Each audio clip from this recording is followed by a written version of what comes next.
주남마을이 사적 14호입니다. 이곳에서는 어떤 일이 있었나요? 첫 번째는 미니버스 총격 사건으로 인해서 17명이 사망하셨고요. 네. 두 번째는 그중에 부상자 2분이 왔는데 거기서 안매장했었고, 그 부근에 군사가 주둔해서 그 세 가지 꼭지로 엮어서 사적지로 지정이 되어 있습니다. 네, 5.18 하면은 주남마을을 빼놓고 얘기할 수 없는데 저희가 이제 얘기만 많이 들었지 직접 가서 본 거는 사실 많이 없어요. 그래서 들어가서 네. 우리가 들었던 5.18에 관한 얘기를 그 사적지를 보면서 얘기를 좀 나눠봤으면 좋겠습니다. 네, 가시죠. 여기 벽화는 다른 지역에 있는 벽화하고 좀 그림이 다른 것 같아요. 네. 왠지 이 사슴이죠? 사슴이 네. 막 살아서 움직이는 것 같기도 하고 무슨 의미가 있을 것 같아요. 네, 여기에는 사슴은 영생을 뜻하는 동물이잖아요. 그래서 네. 미니버스 총격 사건 때 돌아가신 17분의 영혼을 여기에다가 저희가 그림으로 표현해 놨습니다.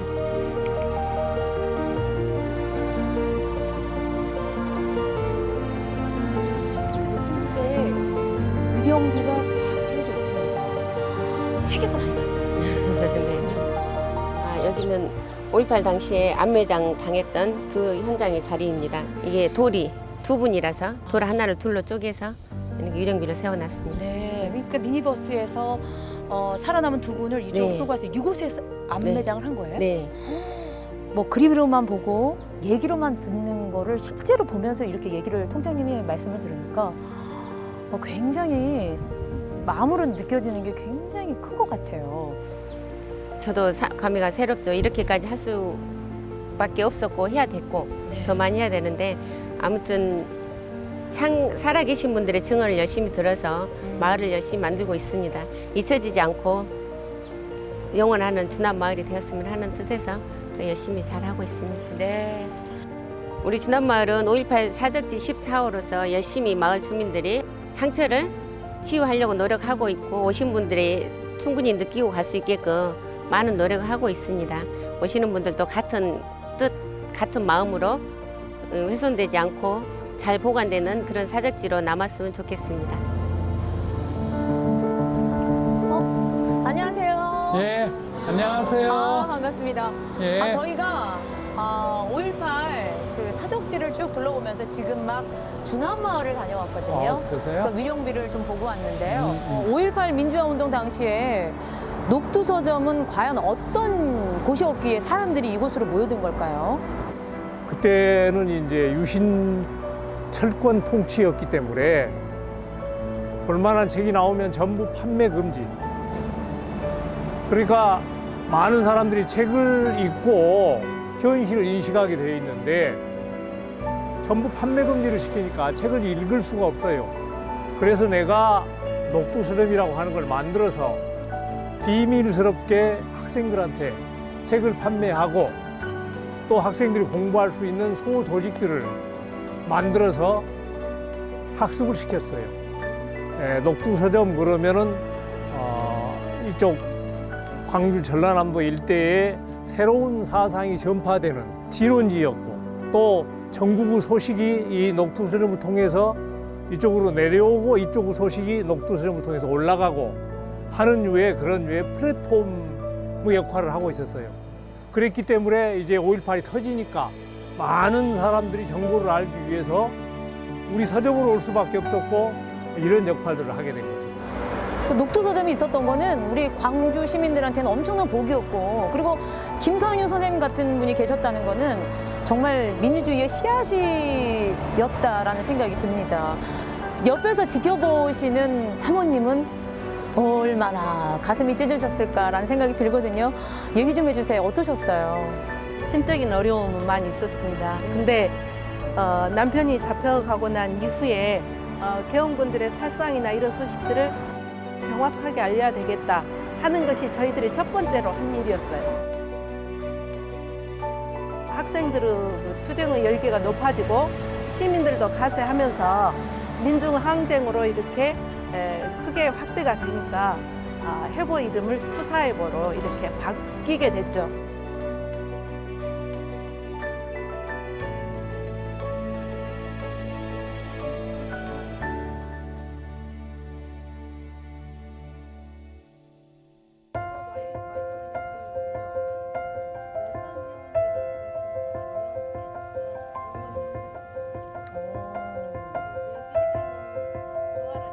YWCA 정말 여성 민주화 운동의 산실이다라는 표현을 많이 하시는데요. 이곳에서는 어떤 일이 이루어졌습니까? 엄혹한 유신 체제 시절에도 많은 민주화 운동을 하는 청년과 학생 시민들에게 여러 가지 지원 활동을 했어요. 여성으로서 유일하게 여기에 계신 조아라 회장님과 YWCA 총무님인 이혜신 총무님이 자발적으로 도청에 들어가셔서 이 어떤 일을 해서 시민들의 안전을 좀 도울까, 시민들에게 널리 알린다, 국민들에게 우리의 진실을 알린다 하는 것이 저희들이 그 당시에 굉장히 중요하게 생각했던 것이기도 해요. 정말 뭐 공포스러운 분위기가 그대로 유지가 됐었는데, 그러면 선생님 그때 당시에 기억나는 인물들이 있으세요? 그때 그 투사회보의 총책임자라고 할 수 있는 박용준 씨, YWCA 그 당시 신협 직원이었었거든요. 근데 이분은 고아였어요.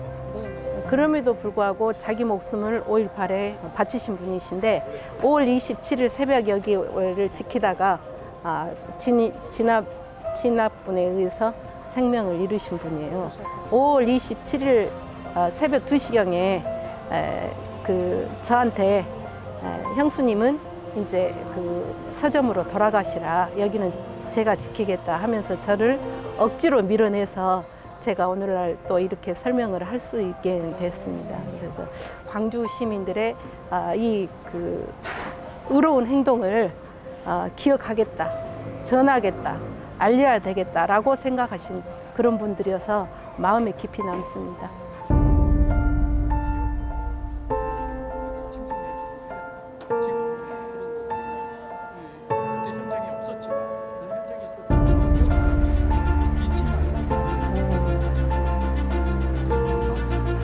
이 건물이 당시 MBC 건물이에요. 그러니까 예전에 검게 그을린 사진을 봤어요. 네. 당시 진실을 보도하지 않는 방송국에 대해서 시민들의 분노가 집중됐었거든요.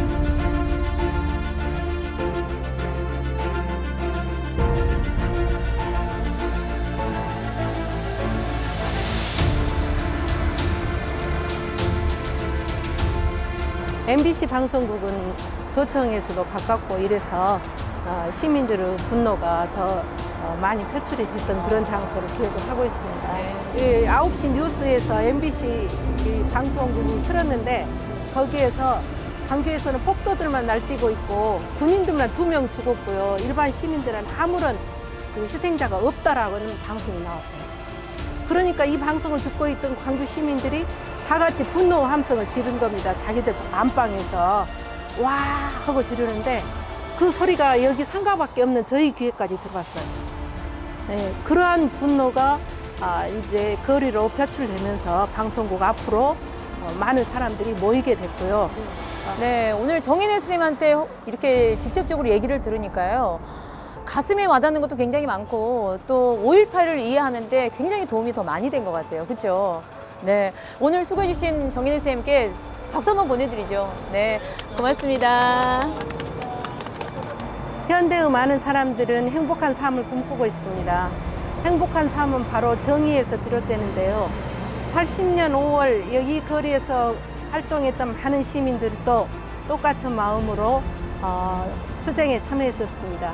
이들을 기억하시고 앞으로도 많은 시민들께서 정의를 세우는 일에 함께 해주셨으면 좋겠습니다.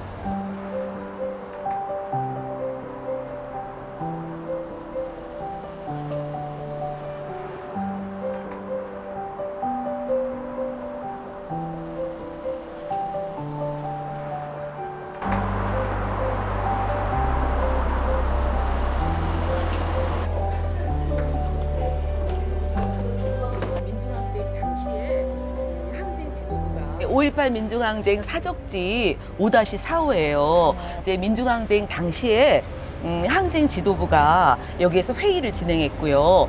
또 2층에 올라가시면 무진관이라는 곳에서 이제 시민군의 총기훈련이 진행이 되었던 곳입니다.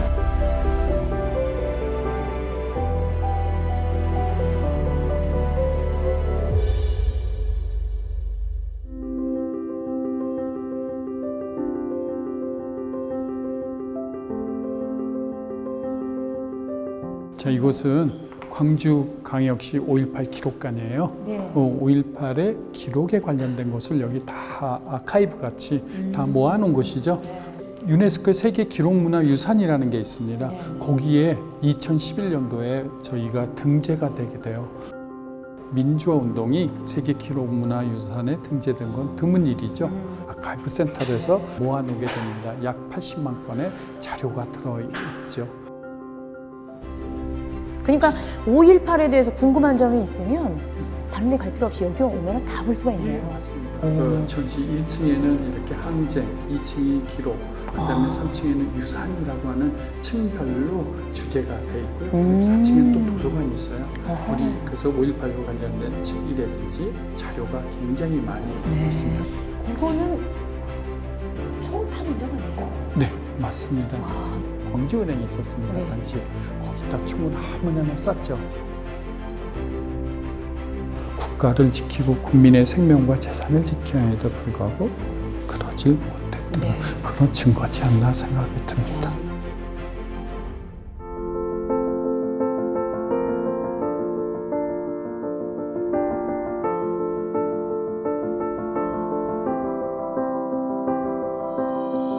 여기에 헬기가 총을 쐈다는 증언이 있었어요. 누구였냐면 조비오 신부님이라고, 그분이 뿐만 아니라 여러분이 헬기 사격이 있었다고 증언을 하는데 불구하고 최근에 전두환 회고록에 보면 그런 일이 없었다고 그러면서 부정을 하고 아주 미치광이라고 얘기를 하게 됩니다. 그래서 그분 친척들이 이건 사자에 대한 명예훼손이다 그래갖고 고소를 하게 되죠. 그것에 관련해서 요새 광주에 와서 재판을 받게 됩니다. 정말로 근데 그 245개의 탄환 흔적들이 지금 9층에서 발견됐어요. 우리는 잊어서는 안 되겠다고 하는 역사의 흔적으로 지금 남아 있었습니다.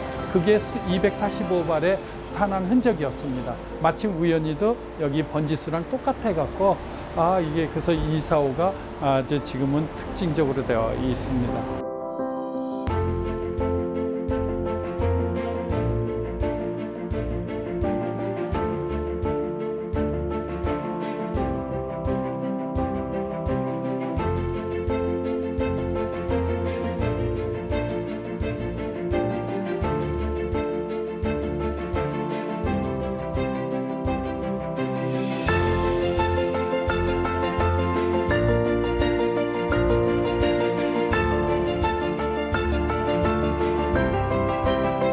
옛날 전남도청이죠. 전라남도의 중심이었던 전남도청 본관이에요.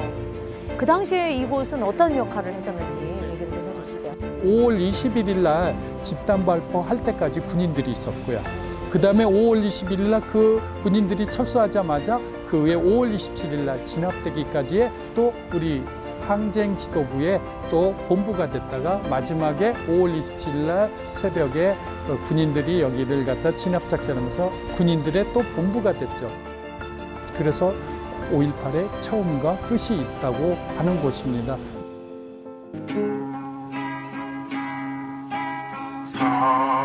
사랑도 명예도 이름도 남김없이 한평생 나가자던 뜨거운 행세 동지는 간대없고 이빨만 나붙여 새날이 올 때까지 흔들리지 말라. 네, 어머니 안녕하세요. 안녕하세요. 5.18 민주화 운동의 유가족이십니다. 예. 네. 예. 어머니의 그 수십 년간의 가슴의 흉터는 저희가 다 헤아릴 수는 없습니다만, 말씀하시기 너무 불편하시겠지만, 그때 상황을, 당시 상황을 조금 얘기해 주실 수 있을까요? 저 주한마을에 가서 거기서 죽어갖고 싶어 도청이가 있다고요. 그래 요리가 벌집이 되었더라고요. 이 얼굴이 없지 여기 있지. 그런데 그 총구멍에서 벌레들이 이마성이 나오는 거예요. 그걸 보고 제가 또 기절했어요.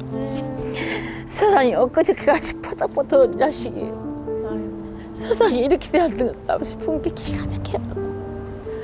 또 깨어났다 그 벌레 나온 걸 보고 또 기절을 했었어요. 그러니까 이제 이분들이 우리 고 장재철 씨 어머님 아드님이 그 5.18 그 시기에 딱 그 또래예요. 그러니까 그러네. 이제 이런 젊은 분들이 관심을 많이 가져서 그래야지. 진상 규명하는데 꼭 중추적인 역할을 좀 해줬으면 좋겠어요. 그런 역할을 아주 좀 해줘야 돼요. 그래야 우리 유가족들이 좀 가슴을 좀 피고 그래야 이 영월이 지는 것이 조금 풀리지. 풀렸죠. 지금 이 가슴에 다 품고 살잖아요. 지금. 네. 없습니다만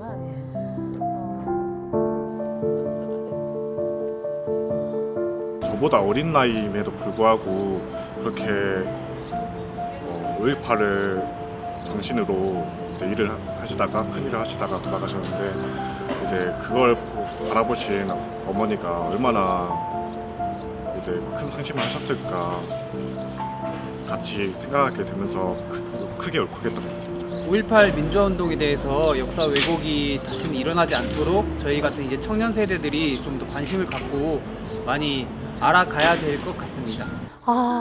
그동안에 정말 5.18에 관심이 없었던 제 자신에게 너무너무 부끄러웠고요. 쭉 둘러보니까 저도 이제 아이를 가진 부모인데 이렇게 관심이 없으면 정말 더 이상 발전이 없겠구나라는 생각이 간절히 들었어요. 이 사적지를 멀 곳이 아니잖아요. 우리 정말 가까운 곳이잖아요. 아이를 데리고 정말 놀이공원 갈 게 아니라 이 사적지를 한번 둘러보는 것도 정말 중요할 것 같습니다. 본래는 40주년을 맞이해서 5.18km 우리 시민들과 함께 도보 순례를 준비를 했었고요.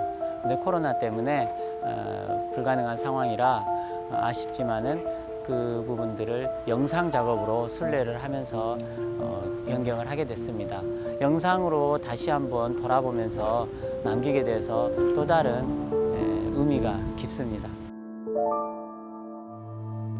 어디에도 붉은 꽃을 심지 마라. 거리에도 산빛 아래도 너희 집 마당가에도 살아남은 자들의 가슴엔 아직도 갓나보다 봉숭아보다 더욱 붉은 적구들 어디에도 붉은 꽃을 심지 마라. 그 꽃들 베어진 날에 빛나던 별들 송정리 기지천 넘어 쓰러지던 햇살에 떠오르는 헬리콥터 날개 노을도 찢고 붉게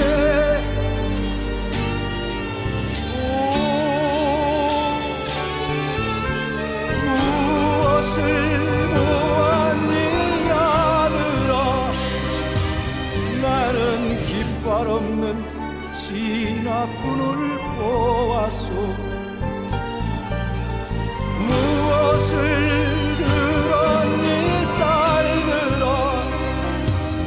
나는 탱크들의 행진 소리를 들었소. 우리들의 5월은 아직 끝나지 않았고 그날 장군들의 금빛 훈장은 하나도 회수되지 않았네. 어디에도 붉은 꽃을 심지 마라. 소년들의 무덤 앞에 그 훈장을 묻기 전까지